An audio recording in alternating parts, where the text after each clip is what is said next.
Alrighty, episode 57. We're back. How are you feeling? We're entering fall season. Well, we're about to end fall season. And that's right. We're moving into winter. I just think of Thanksgiving as fall season. Fall season to me is like 3 weeks long. It's just part of November and that's it. I definitely don't think that way. Fall's my favorite season, although I very rarely get out other than when I get to go camping, and I don't get to camp quite as much in the fall. But yeah, I love the fall. I love the leaves. I love cooling off, although as we're recording this, I feel like it's 30 degrees outside. Yeah. Before Thanksgiving. Yes, I live in Pennsylvania. It does get a little colder in Pennsylvania than some places in the country. But before Thanksgiving, to be 30 or below is not ideal for me. Yeah.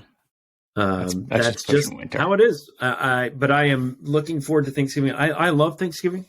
It is a great time with family and the food and just relaxing a little bit. You know, I think we've talked on this podcast before, you know, and anyone that knows me knows that I love my work and I can do it all the time. And I do work off hours a lot, but the Thanksgiving time is just one of those where I don't. Yeah. And that's, you know, from, as we were talking before we hit record, normally that starts on Wednesday, but this year, for whatever reason, I have a lot of meetings on Wednesday, but so it'll start Wednesday night and I won't touch work until Sunday night or Monday morning. Nice. It's just, I don't know. I love Thanksgiving. So I'm really looking forward to this. I think I'm even talking at a slightly slower pace than normal because I'm starting to enter that frame of mind. Getting ready to get relaxed. Yes. All right. Before we jump in, favorite Thanksgiving side? You did not tell me we were talking about this. I know. So I did not prepare. I got to spring one on you at least every episode. So I don't. I'll say the sweet potato casserole, but it has to have the pecan brown sugar butter topping that you bake it in, so it gets tasty. I would say that would be my favorite. My favorite part of the Thanksgiving meal is the leftovers. I don't know if you've ever had a Thanksgiving sandwich. Oh yeah. Which I didn't know about until I was probably 30 years old. We did not have this down south, where I was going, but you know, where you just take all the leftovers and put that all together between two slices of bread and you've got a sandwich. So you're stuffing your turkey, your cranberry sauce, mayonnaise. If you don't like mayonnaise, I respect that. You got to put mayonnaise on the sandwich. It's so good when you've had it, but you put them all together and that is a sandwich. Yeah. That is one of my favorite sandwiches. And in most years, we like to have a Thanksgiving run through. We do like to have a Thanksgiving meal, usually about a month out. We didn't get to do it this year, so I was pretty disappointed about it. Yeah. Because then that's just one more time to get to have the Thanksgiving leftover sandwich. Yeah. So I like that sandwich more than I like the single side to the dish. So yes, I love that sandwich. All right. Speaking now of, you've got me really looking forward to like Friday because that's when I get to have the leftover sandwich. Yeah. You can record yourself. We'll splice it into the episode. Yeah. Awesome. Speaking of foods, flavors, things that are tasty, it's, you know, it gets exaggerated, I think, every year by more and more days, but pumpkin spice latte season, you know, we're kind of in the middle of it, in the heart of it. And thinking about, you know, the craze around pumpkin spice lattes. Why is there a craze? It's a seasonal thing. It's good. You could theoretically get it whenever you want, but it's only special when it's that season. So how do we take the pumpkin spice latte concept, the just obsession with it, and turn something around in the student recruitment space that feels like a pumpkin spice latte? It's once a year, but it's people almost look forward to it. Even though, you know, it's kind of always available. You could get it if you wanted, but it's special because it's the time of year and it feels like it's supposed to be special. So why don't we take just a minute longer. Let's talk about that part of it. What draws you into those single things that really hype it up? Because it's available September, October, November, December, January, and part of February. So it's available for almost half the year. Yeah. Right. And raise my hand. I love the pumpkin spice latte. In fact, pre-pandemic, when I traveled all the time, I earned my gold level status as a Starbucks member, and I earned it. 90% of it is in the pumpkin spice latte season because that's what I go and order, unless they're out, which sometimes happens. And I get a caramel macchiato. And so, but what makes that, and a part of it is the idea that it's limited to a very specific period in time. That has a lot to it. I think that it's a flavor that ties into the season. It helps you look forward to starting the season. A lot of people like fall. I just said, this is my favorite season. A lot of people really like it. And so you're starting it and leading into it helps you look forward to it. There's a lot of things you can do to help market and promote it. And so I think that's key. I don't know what else in your mind stands out about that draws people in. Yeah, I think there is it's multifaceted, but it's also become like the social component. Like everybody, once it's that season where it's fall, the second one leaf turns orange, I feel like I see my first pumpkin spice latte on Instagram. And I think it's one of those things that it's just, if you're not doing it, you're out of the crowd. And it almost feels like uncomfortable to be like, I don't really like it. It's like, and so people almost maybe just force themselves to have it, and then they grow to like and appreciate it. And so when I was thinking about this, I was thinking, what's something that's super cool, unique, and different, but it really just sets the tempo for a much longer period of time. You're rolling from fall into winter. Going out in winter isn't the best, but you're sitting at home, you're comfortable. It's snowing outside. You have a fire going. It's cozy. You're kind of teeing that up. You're teeing up a really good experience. And this is kind of the segue into that teed up, really awesome, fun experience. Well, I'll say the other thing that I'll point out about it. You've got pumpkin spice latte. It might be 6 months of the year, but that doesn't mean there's not some other special drink that's rolling out or drinks, because what's out now is the holiday drinks or the winter drinks. Yeah. And so it is seasonal of sorts. The drink availability might be open beyond that true season, but it kind of gives you something to drive. And I think where we can segue this to higher ed is, what happens in your recruitment season? What are the phases of that season? And then what is your center point for that? Because I believe, and I haven't looked at the numbers, I should have looked at this before this call to see what does Starbucks sales look like when that rolls out, and what does the sales of that drink look like compared to the other sales in the store? Because one of the things that makes the Starbucks experience special is that they are really KPI focused. And they look at those, and that's the whole determination of when it starts and ends for that season is based on the performance of that drink and other fall related items. They're very special about it. So when you look at your recruitment season, what are the big moments within that season that really impact conversion? And when we say conversion, we don't mean enrollment. We don't necessarily mean application. Conversion from that stage that a student may be in at that point in time in the season. There are. I've got to grab something real quick and show you this. So in the old days, seasonally, and I say old days, schools still do it. Few too many do it. I can't find my other piece. Where? Oh, it's here. I'm sorry. I'm taking way too long to get this. I'm ruining the moment. I don't find it. But anyway. It's building suspense. This is a dinner bell. Seasonally, around August 1, community colleges used to get the dinner bell out and say, we're open.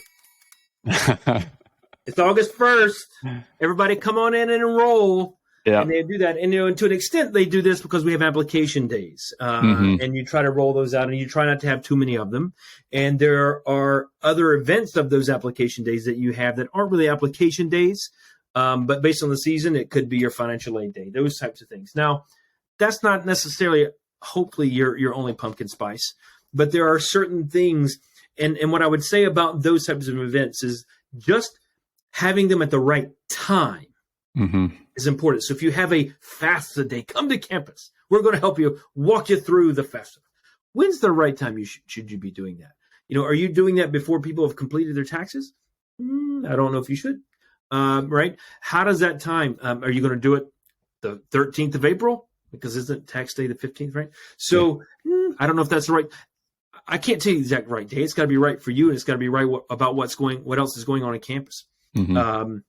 And so determining when you have those, and whether that's in person or virtual, that I think is a part of it. The thinking about the timing. If you have to your institutions, they still like to have these come on campus, inquire, apply, get advised, register, enroll, pay, get it all done in one day. Yep. So many community college students are coming in local. That is a local thing. And so doing it in person still makes sense a lot of times, but determining when to do it, or if you have more than one, are you doing it in the evening? Are you doing it? How do you rotate it? I can't tell you sometimes. I see schools that are like, yeah, we do this. Yeah. And we do it on a Friday from 9 to 1. Mm-hmm. Well, why are you doing it on Friday 9 to 1? Well, that's our slow day. Yeah. 70% of your students are non-traditional students. Are any of them working? Most of them. Are they working from 9 to 1? Maybe. Well, yeah. Should we think about that? What are you doing to attract this? So how do you expand your pumpkin spice to have pumpkin bread, pumpkin cookies? Yeah. And I've got a good friend of mine who's not listening to this because he's not in any way related to higher ed, but he's adamantly opposed to anything pumpkin because of a lot to do with Pumpkin Spice Latte. But and so he would really gag at that thought process. Yeah. But how do we expand upon it? So that's not necessarily what I would say is my premier pumpkin spice example, but schools have those, and some schools don't have a pumpkin spice example. And I just want to say, hey, you can have one, and just think about that in terms of the timing, thinking about in terms of the frequency, how you build off of it to have related items, doing that in place. But I would say, I think I used this as my example when we keyed up, was it last episode or 2 episodes ago? We said we're going to be talking about this, and I gave an example. And so if you didn't hear it, I want to say go back and listen to that, but I'm just going to tell you anyway what I said then too. We used to do this before I started consulting. So this is a long time ago. But I was overseeing a non-traditional student program. We had locations in central and southeastern Pennsylvania. We had some online stuff too. But most of that enrollment really was focused around in-class accelerated programs at the undergraduate level. We had some graduate stuff, but at the undergraduate level. And so we created a premier event to bring the transfer advisors that worked with non-traditional students to our campus in the fall for because we saw the schools kind of doing this for traditional missions. They have a luncheon and all that kind of stuff. We made a conference, made it a professional development conference, made it free so that we could talk about how to better advise and coach and support non-traditional students. Year one, we had like 35 or 40 people come in from like 9 or maybe 7 or 8 community colleges.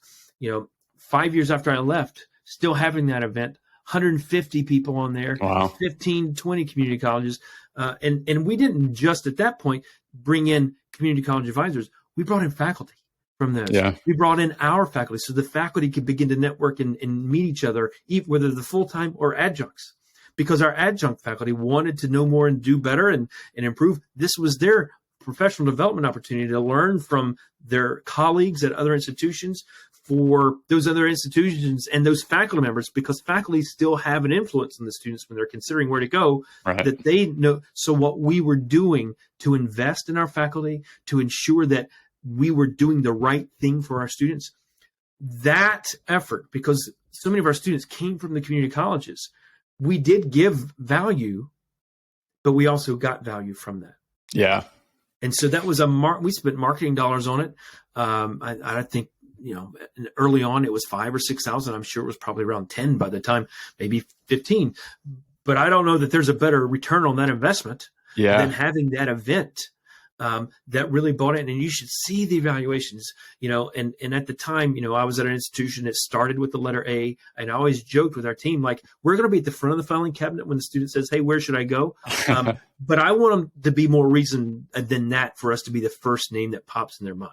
Mm-hmm. That's what I wanted. And I didn't want to do it just to be the first. I wanted to show value because of how we cared and what our commitment was to the students and to the value of our program. I mean, if you aren't in non-traditional student higher ed, you may or may not recognize that sometimes those programs and the people working those programs feel like the stepchild on a campus, especially if you're at a traditional, more residentially focused institution.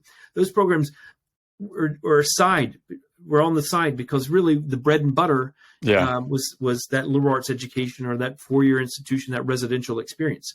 And so to show these other institutions that if you're working with non-traditional students, we are an option. Yes, we have this residential thing, but look at what we're doing with this. That made a difference. And that was by far became a pumpkin spice moment. Yeah. I think as you were saying earlier too, it's super important to have, you can't just serve pumpkin spice lattes. If you're a coffee shop that only has those, it's not special and it's not particularly interesting. Yes. So you need to mix sales in the spring are going to be pretty crappy. Right. Exactly. Right. And so you need your regular coffee. You need, in December, you need your peppermint mochas. You need those other things that there's some, smaller hitters in there too that are uber successful. They're not the pumpkin spice latte, but you can't have 5. That's just not, everybody has their, thing that's their kind of bestseller. You can't have 5 equally bestsellers that are all record breaking. It's too hard to invest that much effort to have 5 key things. Yeah, exactly. And so like from our goals and strategies, I'm a person of 3. So I like to have, these are the 3 goals or 3 priorities in the coming year. And that event was not one of the goals. That event helped us achieve some part of all 3 of those goals. Right. All 3 of them. That's why that event was core of what we did, because it helped in the recruitment side. It helped in the professional development and expansion of our faculty, right? It helped in our ability to better service students. If those are our 3 core elements, things we're focused on every year, that achieved that. Yeah. And I think one of our shining moments is, I think my last year was our second or third year. My last year there was like our second or third year of the event. To see the deans, VPs, and even a president of one of the institutions deciding to attend that event. Yeah. Was really important. It showed that they saw value and to commit to their time to be there. This or that, and that they, because we didn't have a huge marketing campaign to draw people there. Right. Their teams told them of the value. Yeah. And that's why they attended. Yeah. And as you said, the both sides getting value out of it is just what, again, it has that snowball effect when that's the case of every year you just pick up a couple more because your retention, I imagine, was probably really high for those events. Because everybody, each year is different and you're getting more connections, new connections. You're seeing new faces, old faces. It really is kind of that, just let's keep building this thing, which I think is super awesome and kind of leads into, so mine is a little bit more of a theoretical I want to throw out. It is value on both sides. So I think this is a great segue. But one of the things I was thinking about was how a school could almost host let's call it a mock trial for people on their wait list. So they're going to let 100 more students in, and they have, a day or couple days or even some type of video submission, essentially, where you're pitching yourself to the school. So again, if you're having to do this, you're probably somebody that is on teetering on what they're looking for academically. GPA is, a little below average, SATs a little below average, didn't take tons of APs, right on the cusp. And so you think I personally thought this way because I think this resonates with, how I am. I'm much better in an interview than I am on paper. And so I want to be able to answer questions, show I can be dynamic. I have all these, creative thoughts. I'm a critical thinker. How can I kind of pitch that to the school? So I feel like instantly for the institution, you have 100 people that you provide this opportunity to. 50 take it. Well, you've weeded out 50 people, right? Yep. You want the people that are going to take the initiative and want to come to your school, and they're going to go the extra mile for you. I think for the student, you get a chance to really show who you are, pitch your value. And if you do get accepted, it almost feels like, nice, I won them over. Like they really loved me. I'm here because, those people thought I was awesome. And I think you grow an affinity for the school. And then the school is getting people that are, more qualified. They're people that are going to contribute a little bit more maybe to the community of the school. Or, again, have a career. There's somebody that's just invested and maybe matured late. And so they're really going to come into their own in college. and really, again, be an alumni that you're going to be really proud of and is going to do something for you, all because you kind of gave them maybe a different opportunity than, write down why you're good, show us your scores. It's very just look at me on the surface rather than let me kind of show you who I am. And I think that provides value on both sides, again, and builds that affinity for the school that, is super important all the way through and even post-graduation. I like that idea. For several reasons. I think it is kind of what you said. If you got say you've got 10 spots, you got 100 people for them, 50 show up, you know who's caring. And you know who not to spend time on. Because I'm always looking at, what type of first party data do you have? Data that you're not buying, that you have that help you identify who's really interested. And when we think of third party data and you're buying a list and you think of what that data is that you get, is periphery information. It's just information that says maybe about what their interests are and contact information. But what this type of first party data give you is here's the one who decides not to show up. If you're looking for a way to factor out people that are not interested and you say you're on a wait list, we're really interested in you, we'd love to invite you in so we can determine if we move you up. Yeah. I think, and they decide not to come, then they're not all that interested. And I think that's important. So that what that data tells you about their intent, their interest. I'm also tempted, as you talk about that, to say, if I know I'm going to have 50 waitlist spots and I've got 100 people on them, I might just say, to get people there, 10 of those waitlist spots will be given out on the day. Yeah. Yeah. And that'd be super cool. Right. And that way there's also more incentive for the student to say, I'm going to go all this and I still may not get in. Well, 10 of you are going to get in right away that day. Yeah. And that, because we want to talk about urgency. And if you time it right, because timing is of importance as well, they're making decisions. They, meaning the students, are making decisions about where they want to enroll. So from the institution, if I time it right, it's before they've committed somewhere else because of their disappointment and not being accepted with us. Right. And so if I time that right and then put on the urgency to say 10 people are getting in, that extra little incentive, they show up, they're more on their game to really show you who they are. Pretend sometimes they're all going to, there's a salespeople in all of us, salesperson in all of us. But we get that. And I think that's, something I might throw out there to spice it up a little bit. Pumpkin spice. Nice. Very nice. It took me half a second. Too long. Hey, you know why? Dad joke right here. Got to throw out a dad joke. So I was able to slip it right in there. But no, that's, I like those components of it. And so I think that's a really good idea. Yeah. And it, whether it's for everybody, if it's on specific programming, there's going to be some nuances to each institution that's thinking about it. But I really think that's something that folks could build on. Yeah. Right? Yeah. And I think, again, it's some that it'll work for some schools and for others, depending on how large your institution is, that number might be so large where you just don't have the resources to be able to make that kind of thing happen. But if you're also that massive, that's probably less of a challenge for you than it is for some of those smaller schools where you could really benefit from this. And the impact that one student is going to have on your community for those schools where it is going to work out is going to be much larger. And it seems like it's way more worth the investment of time. Again, because pound for pound, it's such a huge lift to have somebody that's energetic, passionate, comes across as just wanting and loving to be there. Rather than somebody who's I got in, I didn't get into my other school. I'm kind of reluctantly here because mom and dad told me I have to go to college. And, it's great. Your average GPA might be higher with that person. But if that's really what you're after, you're kind of chasing the wrong things. So I'm going to segue into an idea that I had, but it connects to this. I didn't plan on it, obviously, because I didn't know you were going to say this. I didn't plan on it to connect. And so I'm going to change. I guess my first Pumpkin Spice Latte was connecting to other institutions. And so this next one is not about students still. It's about something else, but it's internal.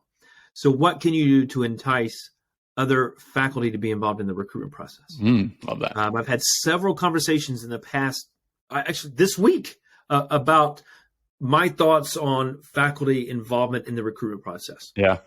Because there's a lot of thoughts to have about it. One is there are faculty that are interested and want to be helpful.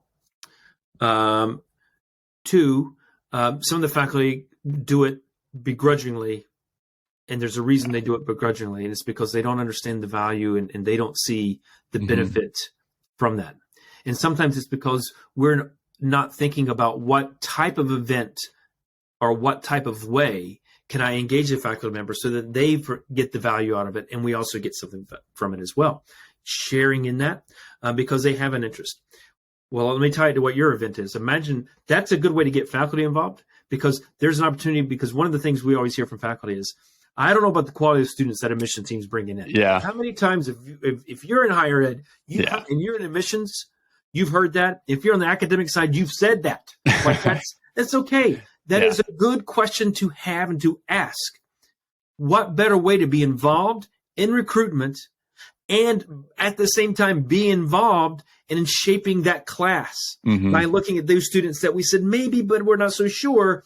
You bring those students to campus. Let's get those faculty involved. Let them be some of the determining factors that make the decisions for those that day. You know, let's say faculty, the U5 that are attending, we appreciate your attendance. You each get one pick of a person we're going to accept. Yeah. Now they may not want that. That might be a little bit of pressure on them, but still, you know, I think that's a great way to get them involved and have an impact on something that does matter to them. And so Pumpkin Spice Moment, when we think about getting faculty involved, the timing, and the other thing I'd say about it, you know, how do you appreciate faculty and show them that what they did mattered and helped?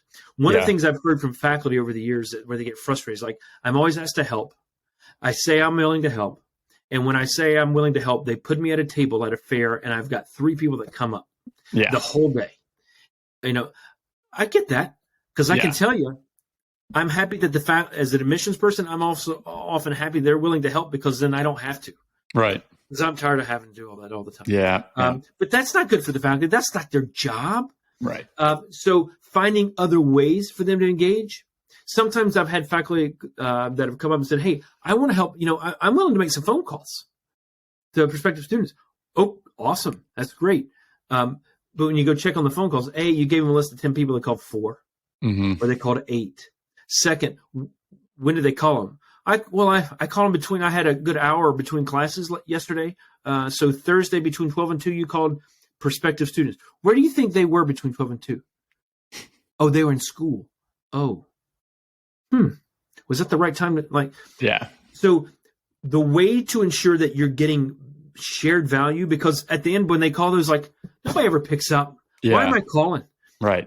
Well, they don't pick up. So let's decide whether or not we should call.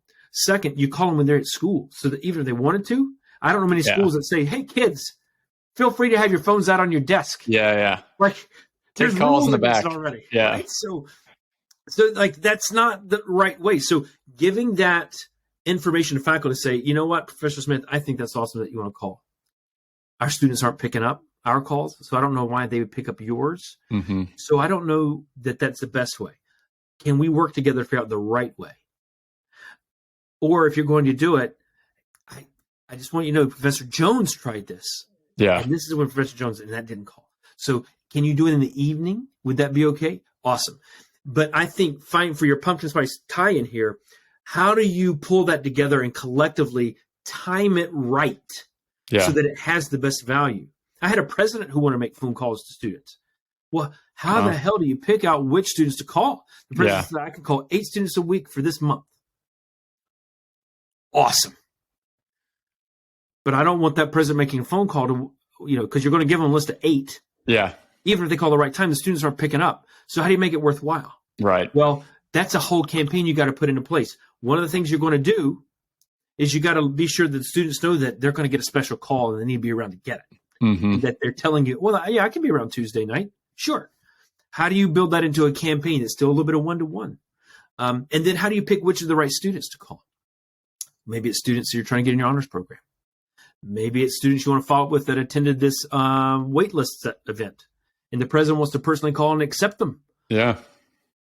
And so taking an idea and turning it into a pumpkin spice moment, it requires being at the right time, making it of high value, and like it's a special thing. So how do you pull that together? So bringing those faculty members together, providing value to them is providing value, and it's making it extra special. It's turning it into a pumpkin spice moment for them. It may not be core to what you do, but it's core to their experience, and they look forward to it because that's part of it, right? Right. Making them look forward to it. So that was one of my ideas. Yeah. And I think too, why that's great. And what we hear a lot is, faculty want to get involved, but faculty aren't marketers. So they don't really know how to get involved, and they want like, hey, point the gun for me and I'll pull the trigger type of thing. That can just be tough, especially when you're trying to handle your own marketing campaigns and doing all this stuff. And so I think going back to kind of the original idea there of, hosting these kind of like mock trial session things is ideally if they're picking out students, if they want to be involved, I think they would be willing to pick out students. I think that's just part of the criteria. They come, they show up, they're maybe even picking students for the programs that they're applying for that are in line with what they teach, who they're involved with. And I think why that kind of again, they don't often see the return, right? So if they do help out, if they do call and they call Johnny, who's in another program or whatever, and it's like, okay, Johnny ended up enrolling, but you have no idea Johnny enrolled. So you feel like you wasted your time, but you didn't. Whereas if they kind of say like, yes, I want this person, Mickey was amazing. His presentation was great. His grades are lower than, Zach's. But he's way more dynamic of a student. He's somebody I want in my classroom. Like we're a Socratic seminar style. He's going to fit in perfectly here. And so I think that also builds kind of an initial relationship between you and that professor. Hey, this professor just accepted you on the spot. You're going to see them in class the first semester. You kind of already have that like, oh, nice. I'm so excited to chat with X. And you already feel kind of like part of the school. And I think that's, some of the hard things for freshmen, beyond just meeting up with friends your own age, is establishing relationships with professors in your major, and feeling comfortable asking questions, doing those things. Whereas you kind of already built one, at least, that you can kind of work off of, that I think, again, helps with that retention, helps, they almost become an advisor of sorts, because you kind of have that special bond. And I think that would be, super cool, particularly again, for those maybe smaller institutions where the classrooms are smaller and you get to know your professors well if you put in a little bit of that effort, and the professor feels like that was worth my time because now Mickey's in my class and Mickey's great. I like where you're going with that. I think that taking that effort and that planning to that extra little detail to talk about, that professor prospective student relationship, even that it's starting to build there, and thinking about that as a moment. So if that's key and critical to you, how does that get formed through an event like this? Because I think we all know when you start to develop that relationship with a student as an institution, and when I say as an institution, it could be the admissions counselor, it could be the faculty member, it could be someone they met with on campus for a campus tour. When you start to develop that builds that affinity and that desire and attraction to the institution with that prospective student. So if a part of that is the faculty to prospective student relationship, physically meeting and spending time together on an event like that, and I say physically, it could be virtual. Yeah. But in a real live moment, maybe that is a great way to do it. And so knowing that core to what you do is relationships, which I think we all say we do. But if that really is at core in what you do, how do you embed that into the event to ensure that you're achieving that? And to me, I like to talk about alignment. How do we get all this together? Taking a moment and a core principle of what we do of relationships and ensuring that is a part of this event. And that's one of the reasons we do it. To identify the right students that are on the cusp, but also to start building that relationship so that they lose that disappointment they felt when they got a waitlist letter. We're flipping it right back around, because in a customer service world, where I say it takes 10 positives to offset one negative. Well, it doesn't always have to take 10 positives. It's got to be a lot of effort. And coming to campus and building that relationship is a big effort. That is a big way to change that negative opinion or feeling you got when you got waitlisted. And so that, I'm always thinking of how does this tie together and how do we make this the best we can? And that is one of those things that when you said that just really rung true for me. Yeah. And I think it's what too is it's like, well, it's, you're waitlisted, but you still have an opportunity. Like, we want you to succeed. We want you to come here. We need you to kind of like, prove it to us, and not in that like, sell your soul so that you're exactly what we want out of a student. But giving them that opportunity, I think, is just, it lightens the blow a little bit. And then if things don't work out, I think it's a little less like, oh no, gut wrenching. Like you kind of don't hear back. It fizzles out rather than this hard, like, nah, it's not going to work out for us. Which I think is great for both parties too, because I'm sure it can be hard, denying students, especially when you do build a relationship and you really like this person, but they're just not a good fit for your institution. And I feel like, you can almost use that opportunity to be like, hey, I don't think you're going to end up being a good fit here for X, Y, and Z reasons. Like academically, this is, I think, going to be too challenging for you. Or, you're interested in these things. We don't really do that really well.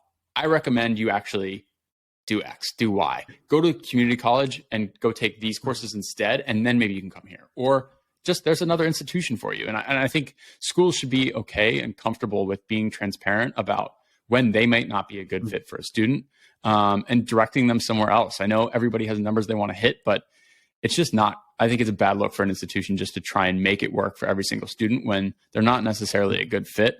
And how do you do what's, right by the student first?